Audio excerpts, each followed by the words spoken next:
Yohanes pasal 12. Yesus diurapi di Betania. 6 hari sebelum Paskah, Yesus datang ke Betania, tempat tinggal Lazarus yang dibangkitkan Yesus dari antara orang mati. Di situ diadakan perjamuan untuk dia dan Marta melayani, sedang salah seorang yang turut makan dengan Yesus adalah Lazarus. Maka Maria mengambil setengah kati minyak narwastu murni yang mahal harganya, lalu meminyaki kaki Yesus dan menyekanya dengan rambutnya, dan bau minyak semerbak di seluruh rumah itu. Tetapi Yudas Iskariot, seorang dari murid-murid Yesus yang akan segera menyerahkan dia, berkata, "Mengapa minyak narwastu ini tidak dijual 300 dinar dan uangnya diberikan kepada orang-orang miskin?" Hal itu dikatakannya bukan karena ia memperhatikan nasib orang-orang miskin, melainkan karena ia adalah seorang pencuri. Ia sering mengambil uang yang disimpan dalam kas yang dipegangnya. Maka kata Yesus, "Biarkanlah dia melakukan hal ini mengingat hari penguburanku. Karena orang-orang miskin selalu ada pada kamu, tetapi aku tidak akan selalu ada pada kamu." Persepakatan untuk membunuh Lazarus. Sejumlah besar orang Yahudi mendengar bahwa Yesus ada di sana dan mereka datang bukan hanya karena Yesus, melainkan juga untuk melihat Lazarus yang telah dibangkitkannya dari antara orang mati. Lalu imam-imam kepala bermufakat untuk membunuh Lazarus juga, sebab karena dia banyak orang Yahudi meninggalkan mereka dan percaya kepada Yesus. Yesus dielu-elukan di Yerusalem. Keesokan harinya ketika orang banyak yang datang merayakan pesta mendengar bahwa Yesus sedang di tengah jalan menuju Yerusalem, mereka mengambil daun-daun palem dan pergi menyongsong dia sambil berseru-seru, "Hosana, diberkatilah dia yang datang dalam nama Tuhan, Raja Israel." Yesus menemukan seekor keledai muda, lalu ia naik ke atasnya seperti ada tertulis, "Jangan takut, hai putri Sion, lihatlah, Rajamu datang, duduk di atas seekor anak keledai." Mula-mula murid-murid Yesus tidak mengerti akan hal itu, tetapi sesudah Yesus dimuliakan, teringatlah mereka bahwa nas itu mengenai dia dan bahwa mereka telah melakukannya juga untuk dia. Orang banyak yang bersama-sama dengan dia ketika ia memanggil Lazarus keluar dari kubur dan membangkitkannya dari antara orang mati, memberi kesaksian tentang dia. Sebab itu, orang banyak itu pergi menyongsong dia, karena mereka mendengar bahwa ia yang membuat mujizat itu.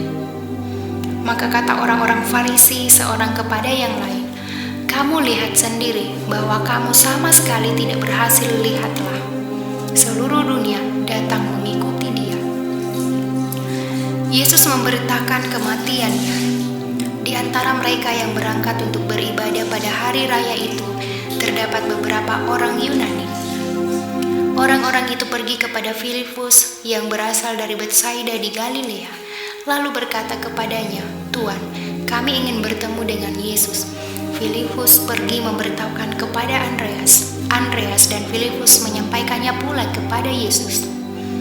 Tetapi Yesus menjawab mereka, katanya, "Telah tiba saatnya Anak Manusia dimuliakan. Aku berkata kepadamu, sesungguhnya, jikalau biji gandum tidak jatuh ke dalam tanah dan mati, ia tetap satu biji saja. Tetapi jika ia mati, ia akan menghasilkan banyak buah. Barang siapa mencintai nyawanya, ia akan kehilangan nyawanya. Tetapi barang siapa tidak mencintai nyawanya di dunia ini, ia akan memeliharanya untuk hidup yang kekal. Barang siapa melayani aku, ia harus mengikut aku, dan di mana aku berada, di situ pun pelayananku akan berada. Barang siapa melayani aku, ia akan dihormati Bapa. Sekarang jiwaku terharu, dan apakah yang akan kukatakan? Bapa, selamatkanlah aku dari saat ini. Tidak, sebab untuk itulah aku datang ke dalam saat ini. Bapa, muliakanlah namamu." Maka terdengarlah suara dari surga, "Aku telah memuliakannya dan aku akan memuliakannya lagi." Orang banyak yang berdiri di situ dan mendengarkannya berkata bahwa itu bunyi guntur. Ada pula yang berkata seorang malaikat telah berbicara dengan dia. Jawab Yesus, Suara itu telah terdengar bukan oleh karena aku, melainkan oleh karena kamu. Sekarang berlangsung penghakiman atas dunia ini. Sekarang juga penguasa dunia ini akan dilemparkan keluar. Dan apabila aku ditinggikan dari bumi, aku akan menarik semua orang datang kepadaku. Ini dikatakannya untuk menyatakan bagaimana caranya ia akan mati. Lalu jawab orang banyak itu, kami telah mendengar dari hukum Taurat bahwa Mesias tetap hidup selama-lamanya. Bagaimana mungkin engkau mengatakan bahwa anak manusia harus ditinggikan? Siapakah anak manusia itu? Kata Yesus kepada mereka, hanya sedikit waktu lagi terang ada di antara kamu. Selama terang itu ada padamu, percayalah kepadanya, supaya kegelapan jangan menguasai kamu. Barang siapa berjalan dalam kegelapan, ia tidak tahu kemana ia pergi. Percayalah kepada terang itu, selama terang itu ada padamu, supaya kamu menjadi anak-anak terang. Sesudah berkata demikian, Yesus pergi bersembunyi dari antara mereka. Mengapa orang Yahudi tidak dapat percaya? Dan meskipun Yesus mengadakan begitu banyak mujizat di depan mata mereka, namun mereka tidak percaya kepadanya. Supaya genaplah firman yang disampaikan oleh Nabi Yesaya, Tuhan, siapakah yang percaya kepada pemberitaan kami? Dan kepada siapakah tangan kekuasaan Tuhan dinyatakan? Karena itu mereka tidak dapat percaya, sebab Yesaya telah berkata juga, Ia telah membutakan mata dan mendegilkan hati mereka, supaya mereka jangan melihat dengan mata dan menanggap dengan hati, lalu berbalik sehingga aku menyembuhkan mereka.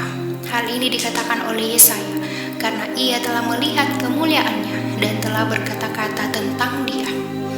Namun banyak juga di antara pemimpin yang percaya kepadanya, tetapi oleh karena orang-orang Farisi mereka tidak mengakuinya berterus terang supaya mereka jangan dikucilkan. Sebab mereka lebih suka akan kehormatan manusia daripada kehormatan Allah. Firman Yesus yang menghakimi. Tetapi Yesus berseru katanya, barang siapa percaya kepadaku, ia bukan percaya kepadaku, tetapi kepada Dia yang telah mengutus aku. Dan barang siapa melihat aku, ia melihat Dia yang telah mengutus aku. Aku telah datang ke dalam dunia sebagai terang, supaya setiap orang yang percaya kepadaku jangan tinggal di dalam kegelapan. Dan jikalau seorang mendengar perkataanku, tetapi tidak melakukannya, aku tidak menjadi hakimnya, sebab aku datang bukan untuk menghakimi dunia, melainkan untuk menyelamatkannya. Barang siapa menolak aku dan tidak menerima perkataanku, ia sudah ada hakimnya, yaitu firman yang telah kukatakan. Itulah yang menjadi hakimnya pada akhir zaman. Sebab aku berkata-kata bukan dari diriku sendiri, tetapi Bapa yang mengutus aku. Dialah yang memerintahkan aku untuk mengatakan apa yang harus aku katakan dan aku sampaikan. Dan aku tahu bahwa perintahnya itu adalah hidup yang kekal. Jadi apa yang aku katakan, aku menyampaikannya sebagaimana yang difirmankan oleh Bapa kepadaku.